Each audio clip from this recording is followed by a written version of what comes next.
Thank you everyone for joining us today for this presentation. I'll talk about our recent paper, which is a systematic lit review on improving school management in low and middle income countries. This is a joint work with my co-authors Aishwarya, Lee, Todd, and Ketaki. Lee, Todd, and Ketaki are the principal investigators on an RCT that we are conducting with our partner Allocate in India. And Aishwarya works with JPAL, which is also part of the program evaluation team for that RCT in India.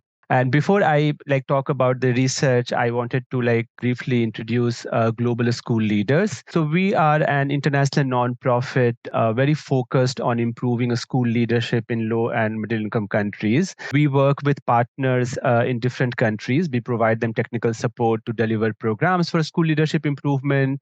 We also conduct research mainly to understand the impact of our program and also to understand the ecosystem within which school leaders work in the countries of our work. We also try to cultivate networks where we can share resources and knowledge with each other to promote school leadership across LMICs. Currently, we are working in countries across Latin America, Africa, and Asia. And we have long-term partnerships in certain countries. We also work on a small-term programs in certain countries. And we are trying to expand our footprint as we speak. So that's about GSL, and let's get into this research. We all understand that there is a global learning crisis. A lot of reports coming out from World Bank, UNESCO, and other places have been telling us that. So a World Bank report in 2022 said that more than 70% of students in LMICs, when they reach the age of 10, they have not achieved minimum proficiency in both numeracy and literacy. And apart from that, we also know from some research that in addition to learning crisis, there is also some sort of a school management crisis in LMICs where school management quality has been shown to be quite poor. And with this context, there has been a lot of discussion that investment in improving productivity of key personnel involved in the education ecosystem, of which school principals are a big part, can be a promising direction for raising student learning. And that is why we also got interested in this area. I should also talk about the motivation for this lit review before I explain the research question, right? So I just mentioned that the co-authors on this work are also the PIs and part of the evaluation team of an RCT that we are doing in India. So that RCT is aimed to evaluate the effectiveness of a principal training program that we are implementing in India, and also to understand the added effectiveness of a coaching input to the principals. And the RCT will go on until 2025, so it will take some time for the evidence or the impact story to come out. But we wanted to understand what is the available literature around this issue, and what can we learn from them. So we got on to doing this systematic lit review, and the main research question was how effective are the school management interventions in improving student learning outcomes in LMICs. While answering this larger question, we also look at who are these school leaders and what kind of decisions do they make, and also how do the characteristics of evaluated programs compare with programs that are implemented by practitioners and government, which might not be evaluated in a rigorous way. So we use three types of research approach to answer these questions. The first one, where we look at some descriptive evidence from large-scale multi-country surveys. The second one is obviously the systematic review of research available on evaluation of a school management, school leadership interventions.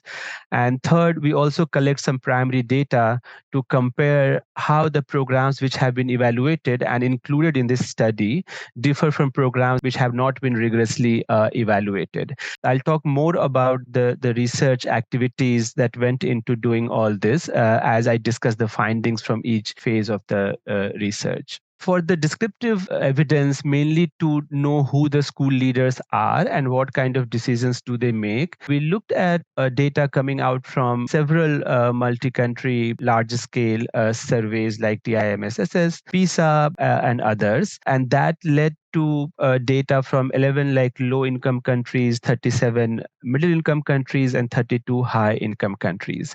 I'll just highlight the key things that we learned from these data, and we only use the information that pertain to school principals from these surveys. We know these surveys are not school leadership or school principal focused survey, right? So we see four key things emerging from the data coming out from these large-scale surveys, multi-country surveys. So one is in the high-income countries, obviously principals have higher level of education, they have more experience as a teacher before they became a principal, and they also have more specialized leadership training. In terms of formal education, which is graduate, undergraduate, and more, both middle-income countries and high-income countries have overall very high level of formal education, and that may suggest that like just the qualification requirement might not be the likely pathway for improving management practices, right? Because we see big difference in management quality of schools in high income countries and middle income countries. Also, the school principals in low income countries are less likely to be women. 26% of school leaders are women in low income countries, and also we would expect that the school leaders in high income countries have relatively more autonomy, especially around teacher management. So hiring, performance appraisal, and things like that. They have more autonomy there compared to middle income countries and low income countries. And then we also looked at what efforts have been, we can already see in the literature where they have tried to measure management in education, right? And a major part of that has been the use of Development World Management Survey. The World Management Survey looks at like firms, productivity and management, and it got adapted to the developing world context as Development World Management Survey, and then also have been used to measure the school management quality in developing and high income countries both. So there are like 23 management domains that they use.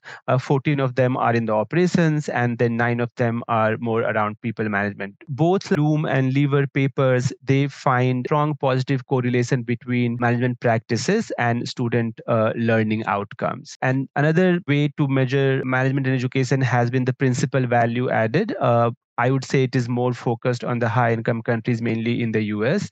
And the Grissom paper also has found that principal quality is correlated with higher student test score again. Moving on to the systematic literature review. So this is the process that we followed. We started with a Google Scholar search, which gave us more than 2,500 studies. We also identified 8 studies from other sources, like people or researchers we knew, and they pointed us to certain research studies that are relevant to our lit review. We screened all the records by their title and abstract, and then selected 80 of them. We looked at all the 80 studies in terms of their content and methodology. So when I say content, we ensured that the intervention is at the school principal level, and methodology, we only included studies which have been evaluated to an RCT or a quasi-experimental design, DID, RDD. And finally, we landed with 20 studies. Among the 60 studies excluded, like 24 of them were not about school leadership training, 18 of them did not have rigorous experimental or quasi-experimental design, 9 of them did not have a student test score, and 9 of them were duplicates, so a working paper and a journal paper kind of thing, right? The final sample of 20 unique studies, 16 of them are RCTs, 5 of them are from USA and rest from LMICs. From these 20 studies, there are like 56 student learning estimates, of which 27 are in mathematics and 29 in literacy. There is a wide range of like heterogeneity in terms of when the student learning assessment was done for these studies. And this, like, it ranges from 1 year to 4 years, but we see like most of them are between 1 year to 2 years time period. 19 of these studies focus on public schools, 17 of them have primary schools, and 18 also 8 include secondary schools as well. We would imagine that these programs are not homogeneous, right? They have been implemented in different contexts, and they would have like different training focus. So we tried to see like what are the most salient training focus from these programs. So 9 of them had a component of a school improvement plan, where schools generally like create a plan for improvement, and they implement that plan. Few of them included information on school performance, where principals would be given, say, student learning assessment data, and they would like kind of make decisions based on that to improve management and education in the school. 4 of them had some grant for the school. 11 of them had customized feedback, where principals would receive specific feedback about their school.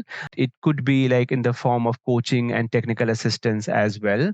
And 7 of them included some material as part of the training focus, like a template or checklist. I would guess that like all training programs would have some materials involved, but we are only including here those where a specific material was the key component of the training program, right? Like a checklist. And 11 of them also included other trainees, so teachers, some included education officers, the local education bureaucracy, some also included parents, community members. There were like other trainees and 11 of them as well. From the 56 estimates that I mentioned earlier, 29 from maths and 27 in literacy, we calculate the aggregate average effect of these programs in a combined way on student learning gains. Wherever the studies did not report the size, like the effect size in standard deviation, we standardized them using the information from the paper. And we are also very much interested in understanding the implications of heterogeneity between these programs, right? So we also do meta regression where we include the covariates of our interest, and generally which comes from the literature. The major highlight here is like the overall effect size. Like if we see all 20 studies, 56 estimates, like these programs led to a statistically significant increase of 0.033 standard deviation in student test scores. If we exclude the studies from US, the 5 studies from US, and only focus on 15 studies from the low middle income countries, we find a statistically significant effect of 0.03 standard deviation. And if we assume like a linear relationship between a school management quality and student learning outcomes, we see that an increase in 0.1 standard deviation in the quality of management leads to learning gains of 0.04 ST. Now, we may see that like the gain here is quite small, right? But we also need to pay attention to the fact that the principal improved practices like translate into benefits at the school level, and not just like, let's say, one classroom level. So if we look from that perspective at the school level, these effects could be significant and very cost effective, right? Because we are training one person and that's leading to kind of like significant gains at the school level. Another point here is 43 of the 56 estimates, they are not statistically significant at 95%.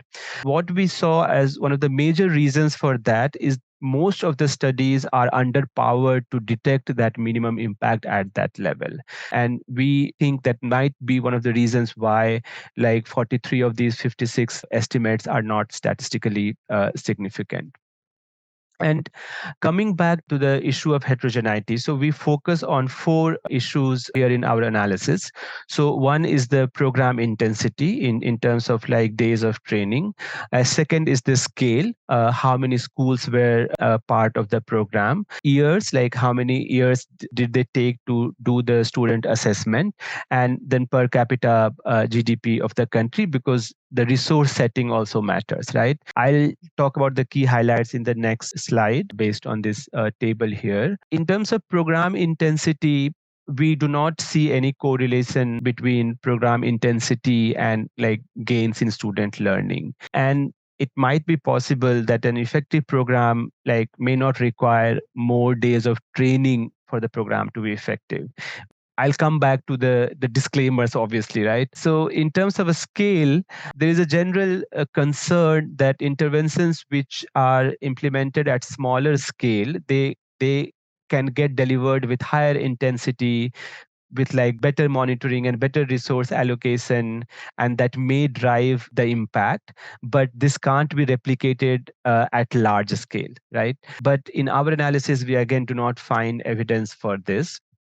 So we always highlight that any intervention at the school leadership level, like, will take time to translate into any kind of learning gains for students, right? Because the mechanism is longer. The principals do not teach in the classrooms themselves. That has also been shown in studies by De Hoyos, in like two of the studies that they have published. But in our analysis, we do find a positive, like relatively large coefficient, but that is not statistically significant.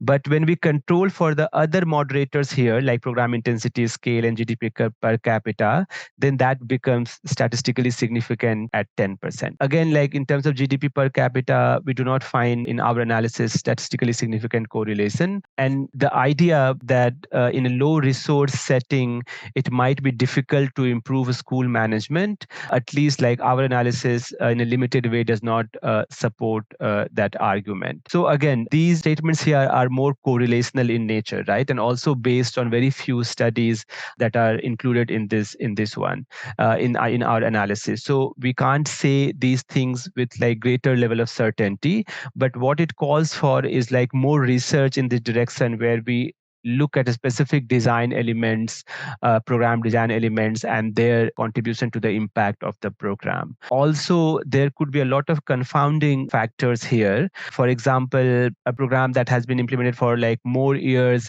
but is implemented with a lot of constraint because of a low resource setting. We don't know how those two will work together in that context, right? So we need like more research in this area. We also look at these 20 studies included in our systematic review, and we see like what are the common barriers to effectiveness that these studies have highlighted. And there are three of them that stand out, and one of them is low take-up of the intervention among principals, right? There is a significant gap between ITT and ATT in some of the studies, which again like tells us there are challenges around like take up in these interventions. Also, some of the studies highlight like low incentive or capacity for the principal to adopt the intervention. We can understand about the capacity because principals are so overstressed with so much work in the school.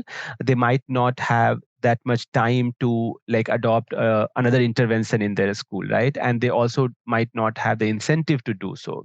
And the third one is obviously the length of the causal chain. We just talked about that it might take more time for a school principal level intervention to translate into student learning gains, and that might also kind of restrict how these impacts are measured when we don't give that time for translating the intervention at the school principal level into student learning gains, right? And also, a lot of studies point out that the structure of a school accountability to support principals matter a lot. So they are like, if parents are involved, school management committees are involved, inspector, local education officers are involved, and like they might need to be aligned around the program for the program to be more effective in improving learning and teaching and learning at a school.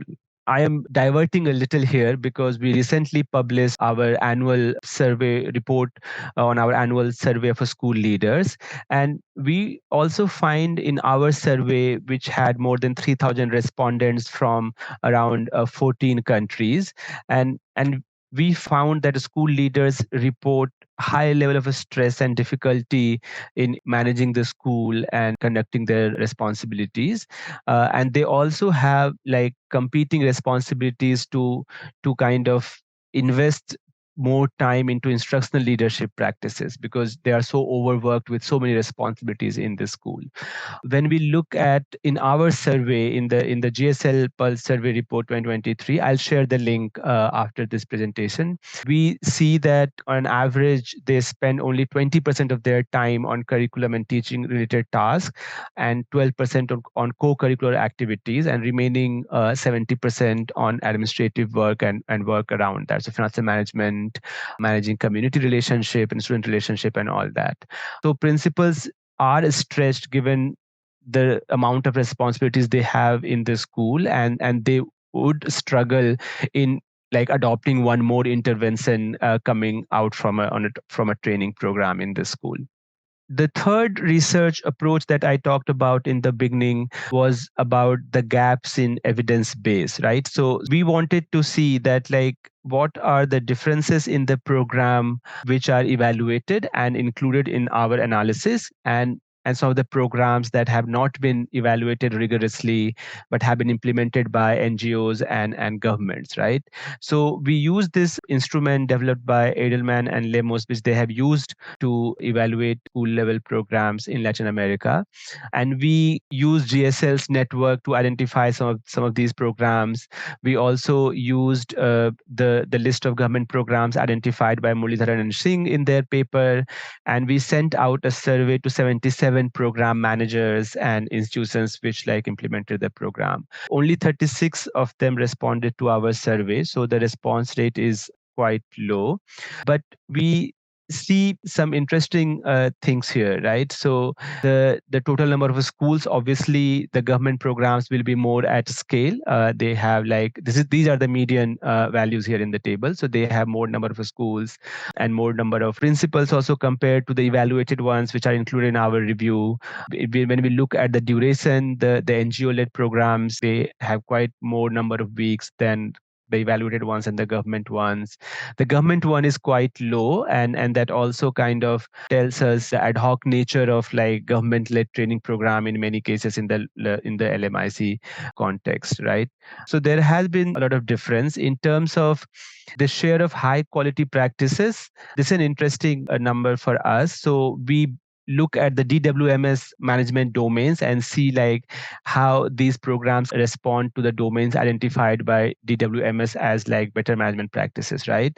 And we see that both evaluated ones and the NGO one are doing much better compared to the government ones. So out of 36 that responded to our survey, I forgot to mention that earlier. So 12 of them are the evaluated ones out of 20, and 10 of them are NGO-led implemented school leadership program, and 14 of them have been implemented by government institutions. So this brings me to the conclusion part of it. So we see that the analysis reveals 0.033 standard deviation in learning gains. The estimates are statistically significant and robust to several alternative specifications. Mainly, we also look for publication bias because it might be possible that studies that show impact maybe are more prone to be published, right? So, and we do not find evidence for that. We also see that excluding any one of the study does not change the result as such. So it's not driven by one study with, say, a larger impact that way. And as I mentioned earlier, the gain here may appear small, but if we look at the diffusion of these gains throughout the whole school, it still exerts like a powerful influence and also very cost effective. Obviously, a recurrence of low take up and adoption among the evaluated programs like suggest that there has to be some concerted effort to improve these dimensions. And once the take up increases, once the incentive to adopt these practices increases, and if principals or school leaders have more capacity to adopt these practices, that could also result in like in further increase in student learning gains. And obviously, once again, like any all these like the aggregate the 0.033 standard deviation here is based on programs that are very heterogeneous in their context and programming, right? So every training focus has only at a maximum one training focus area is common among like 9 or 10 of the studies included in the study here. So we also identify areas for future research. Literature on impact of a school management program remain like scarce in both high income country and low middle income countries. So it's really important to understand like which content and design element are most influential. So the Muralidharan and Singh paper from their large scale RCT in India, they find that the school improvement plan was not impactful in improving school management and learning gains in the school, right?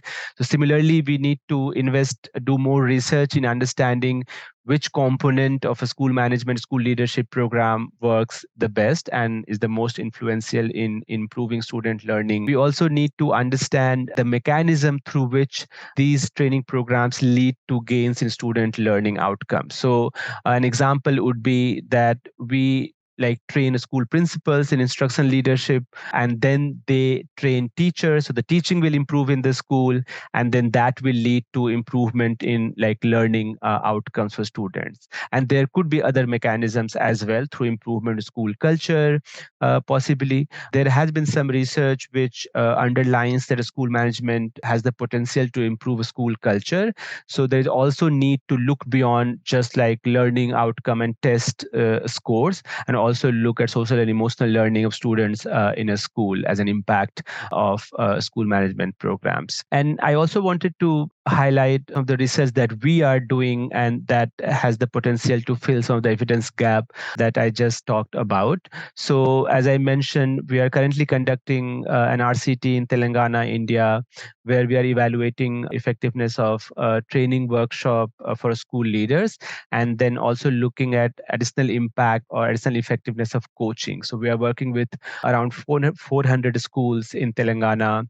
There are two treatment arms in this study. Similarly, in Indonesia, we are currently working on an RCT where we are trying to measure the impact of additional training for principals on a TARL-inspired differentiated learning in foundational numeracy program for grade 4 students. And we are working with 300 schools in this RCT. It is currently ongoing and will go on until next year. Then we are also doing research, program research and ecosystem research in our partner countries, Indonesia, Malaysia, India, Brazil, Ghana, and Kenya. And these research studies are mainly to understand the ecosystem within which school leaders work in the context of our work, and also understanding the impact of our programs in these countries. That's it from my side, and open to questions.